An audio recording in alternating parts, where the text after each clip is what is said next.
ಇವತ್ತು ಈ ಕಾರ್ಯಕ್ರಮದಲ್ಲಿ ನಮ್ಮ ಹೀರೋಯಿನ್ ರಚಿತಾರಾಮ್ ಅವರು ಆಬ್ಸೆಂಟ್ ಆಗಿದ್ದಾರೆ. ಬಿಕಾಸ್ ಅವರು ಕೂಲಿ ಸಿನಿಮಾ ಚಿತ್ರದಲ್ಲಿ ಕೂಲಿ ಸಿನಿಮಾ ಶೂಟಿಂಗ್ನಲ್ಲಿ ಬ್ಯುಸಿ ಇದ್ದಾರೆ ಹೈದರಾಬಾದಲ್ಲಿ. ಅವರು ಕೂಡ ವಿಶಸ್ನ ಕಳಿಸಿದ್ದಾರೆ. ಹಾಗೆ ನಮ್ಮ ಚಿತ್ರತಂಡದ ಅನೇಕರು ಚಿತ್ರೀಕರಣದಲ್ಲಿ ಭಾಗಿಯಾಗಿರೋದ್ರಿಂದ ಅವರೆಲ್ಲರ ವಿಶ್ವಾಸ ನಮ್ಮ ಮೇಲಿದೆ. ಮೊದಲು the spectacular things, the major thing in the film ಅಂದರೆ it is a real story based cinema.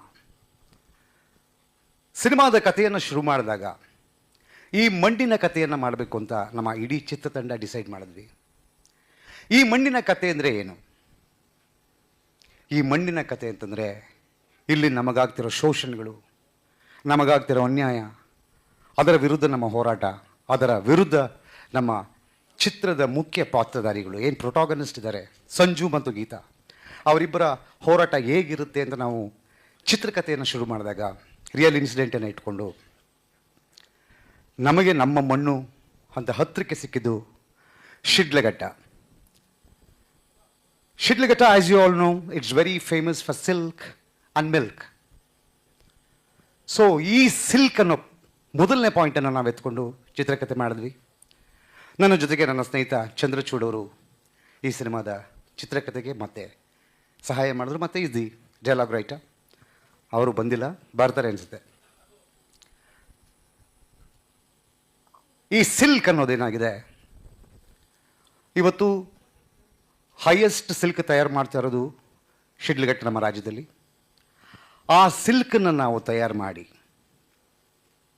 ಅದರಿಂದ ರೇಷ್ಮೆಯ ಸೀರೆಗಳನ್ನು, ರೇಷ್ಮೆ ಪದಾರ್ಥಗಳನ್ನು ತಯಾರು ಮಾಡಿ ನಮ್ಮ ಕರ್ನಾಟಕದ ಮಾರುಕಟ್ಟೆಗೆ ಬಿಡ್ತಾ ಇಲ್ಲ.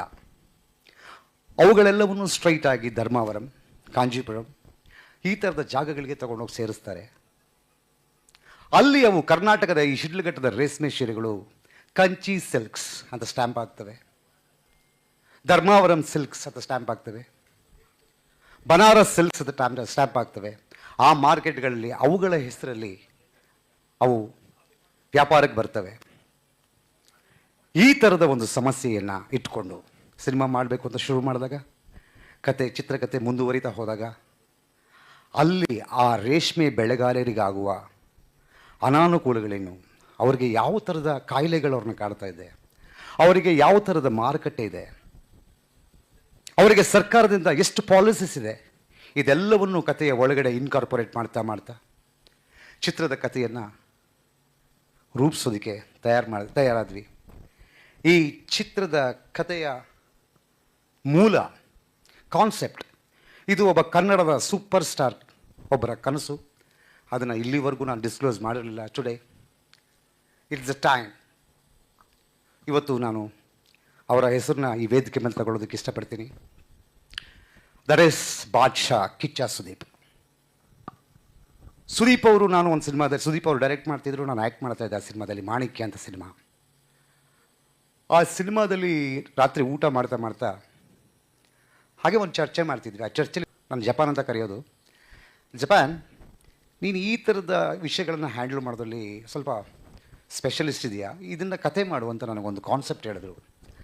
ಆ ಕಾನ್ಸೆಪ್ಟನ್ನು ಇಟ್ಕೊಂಡು ಮಾಡಿದ ಕತೆ Sanju weds Geetha part 2. I thank my Badshah for his support.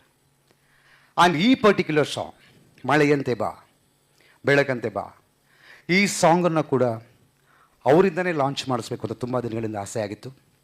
So ಹಾಗಾಗಿ ಈ ಸಾಂಗ್ ಲಾಂಚನ್ನು ಕೂಡ ಅವರೇ ಮಾಡಿದ್ದಾರೆ.